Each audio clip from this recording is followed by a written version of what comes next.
La matinée ordinaire de Lily a mal tourné lorsqu'elle a aperçu la voiture de son frère disparue devant sa caravane. À sa grande déception, son frère n'était pas à l'intérieur, mais elle a trouvé son premier indice depuis sa disparition.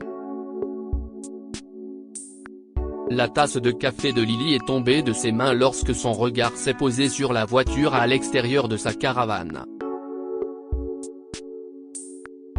Elle a appelé son mari, Dan, en sautant du porche et en se précipitant vers la voiture qui est apparue pendant la nuit. Il y a une semaine, John, le jeune frère de Lily, ne s'est pas présenté à un barbecue familial. Plus étrange encore, il n'a pas répondu aux appels de Lily. Le lendemain, lorsqu'elle s'est rendue à son appartement, l'endroit était en désordre et John n'était plus là. Jusqu'à présent, elle n'avait pas trouvé la moindre trace de son frère. Le cœur de Lily s'est emballé lorsqu'elle a jeté un coup d'œil à travers les vitres de la voiture. Il n'y avait personne à l'intérieur, mais les clés se trouvaient au contact et une note était collée sur le volant. Lily est montée dans la voiture et a lu le message. Lily a sursauté d'effroi en voyant Dan debout à côté de la voiture, la regardant avec inquiétude. Elle se jeta dans ses bras et pleura. Regarde ça, a-t-elle dit en glissant la note dans les mains de Dan alors qu'il rentrait à l'intérieur. Qu'est-ce ce que je suis censé faire, chérie? Même si je fais ce qu'ils disent, ils peuvent encore tuer John ou le garder enfermé comme un esclave chimiste, pour fabriquer leurs produits. Dan a soupiré en lisant la note. Je ne peux pas te laisser faire ça, bébé. Si est trop dangereux. Si est à propos de mon frère, Dan. Tu ne peux pas m'arrêter. Je ne peux pas. En fait, tout ce que je dis, si est que je vais y aller. Non, Lily a secoué la tête. Je ne peux pas te mettre en danger toi aussi. Et s'ils perdent les pédales en voyant que si est toi qui conduis la voiture et pas moi? Détends-toi, Lily, a dit Dan en posant sa main sur la sienne. D'ici là, tu auras trouvé l'endroit où ces gens gardent John et tu l'auras sorti de là. Nous devons tous les deux faire ce que nous savons faire si nous voulons sauver John. Lily détestait cette idée, mais Dan avait raison. Plusieurs années passées à rechercher des débiteurs pour une agence de recouvrement lui ont permis d'acquérir des compétences qu'elle pourrait utiliser pour trouver les trafiquants de produits stupéfiants qui ont enlevé John. Et Lily savait exactement où commencer à les chercher, la boîte de nuit la plus branchée de la ville. Après avoir trouvé les dealers, Lily achèterait leurs affaires, puis les suivrait et trouverait leur patron et John. Lily s'est assise au bar, à l'écart de la piste de danse, et scrutait la foule. Un homme portant une veste en cuir éraflé se distinguait des danseurs habillés de couleurs vives en se faufilant sur la piste de danse. Elle s'est approchée de lui. Hey. Lily a souri. Vous pouvez m'aider à trouver de bonnes choses? J'ai entendu dire que le nouveau lot était vraiment bon. Reculez, madame, a ricané l'homme. Je ne suis pas un dealer. Et oui, il vaudrait mieux que vous arrêtiez de consommer ce genre de choses. Lily s'est éloignée rapidement. Alors qu'elle retournait au bar, un homme lui a demandé de lui offrir un verre. Lily s'est ressaisie et lui a fait un clin d'œil. En fait, je cherche quelque chose de plus puissant, vous savez, a-t-elle dit. Et que non. Je ne sors pas avec des junkies. L'homme a reculé, les mains levées. Lily a froncé les sourcils. Le temps lui manquait. Finalement, Lily a fait signe au barman. Elle se pencha sur le bar et lui parla à l'oreille. « Je suis à la recherche d'un bon produit. Quelqu'un ici doit l'avoir. Si vous pouviez m'indiquer la bonne direction. » Bien sûr que je peux, a ricané le barman en pointant du doigt la sortie. Nous ne tolérons pas les activités illégales ici, madame. Quelques instants plus tard, la sécurité a fait sortir Lily du club. Mais elle ne pouvait pas abandonner. Elle scrutait l'obscurité, essayant de trouver un moyen de retourner à l'intérieur par une entrée réservée au personnel, lorsqu'elle a senti une tape sur son épaule. « J'ai entendu dire que vous cherchiez quelque chose », a dit une voix, et Lily s'est retournée. « Typique d'une noob », a continué l'homme. « Je suppose qu'un de vos amis vous a donné un avant-goût des bonnes choses, et maintenant vous en voulez plus. » Lily a acquiescé précipitamment. « Oui, quelque chose comme ça. »« Vous en avez ? Mon pote m'a dit que je devais essayer le nouveau lot. Retrouvez-moi ici à 12 h demain, et on en parlera. » « Vous avez fait assez de bruit là-bas », a-t-il indiqué en direction du club. « Je ne peux pas prendre le risque aujourd'hui. » Le lendemain, Lily se gara à l'entrée de la ruelle et l'homme s'approcha de sa voiture. « Combien puis-je vous offrir ? » a-t-il demandé alors qu'elle baissait la vitre. « Tout ce que vous avez. Mon pote m'a demandé d'en prendre assez pour une fête, alors j'ai besoin de 100 grammes. » « Jeez, noob », a grommelé l'homme. « Vous croyez que je me promène avec des commandes en gros, hein ? J'ai besoin d'un peu de temps pour ça. » « S'il vous plaît, je ne veux pas attendre. » Lily l'a regardé avec des yeux de chien battu. « D'accord, d'accord. Mettez votre numéro. » Il lui a tendu son téléphone. « Je vous appelle dans 1 heure pour vous dire où on se retrouve. » « J'arrangerai ça pour vous. » Lily a tapé son numéro mais a décidé qu'elle ne pouvait pas se permettre de perdre sa trace. Lily a suivi la voiture de l'homme et l'a vu s'arrêter dans le parking d'un restaurant. Elle grogna de frustration. Elle n'avait pas le temps pour cette stupide pause déjeuner.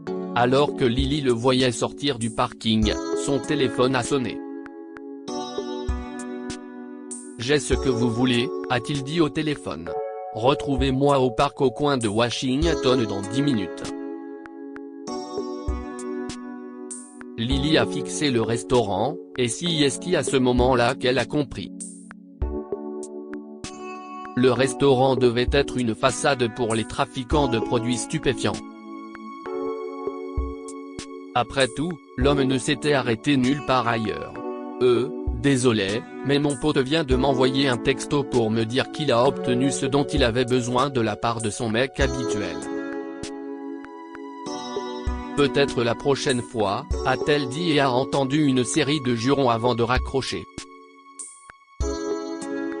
Lily se gara devant le restaurant et se précipita à l'intérieur. Mais rien ne semblait inhabituel, c'était un restaurant ordinaire. Mais lorsqu'elle a jeté un coup d'œil à l'entrée, elle s'est figée. L'homme qu'elle avait rencontré dans la ruelle se tenait à côté de sa voiture avec des hommes à l'allure débraillée. S'il l'attrapait, ça n'était fini de John. Aussi, lorsqu'elle a vu les hommes s'approcher de l'entrée, elle s'est précipitée vers la sortie la plus proche. Désolé.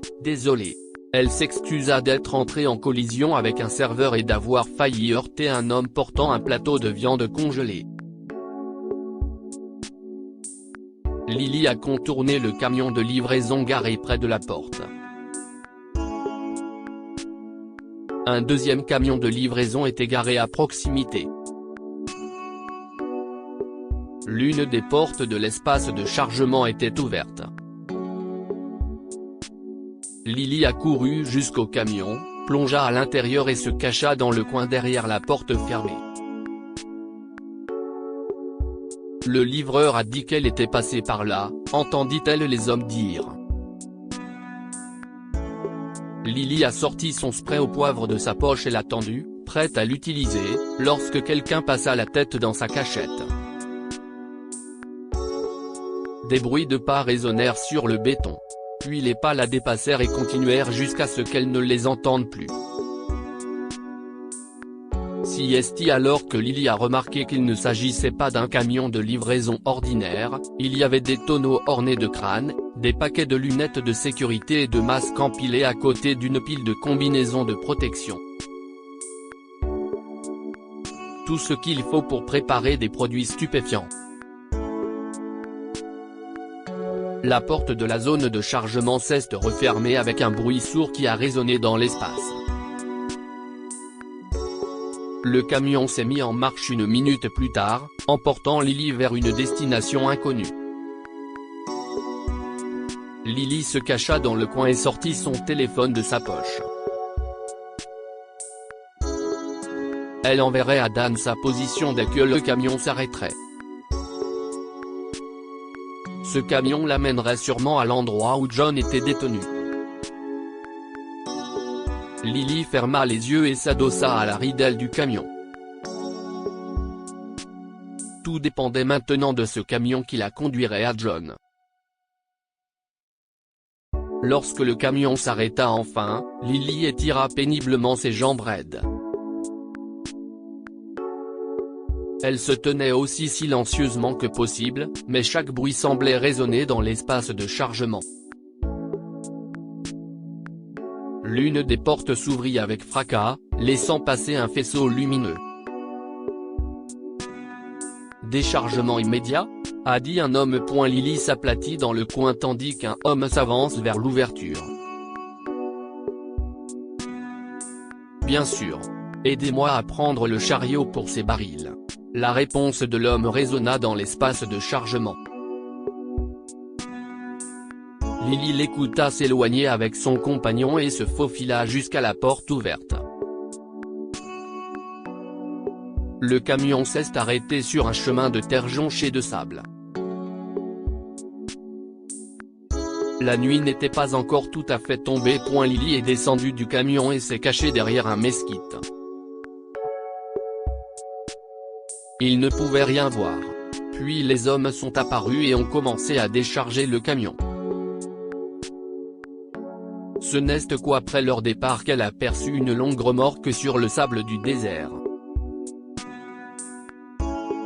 Lorsque Lily a jeté un coup d'œil à l'intérieur, ses mains se sont portées à sa bouche en état de choc.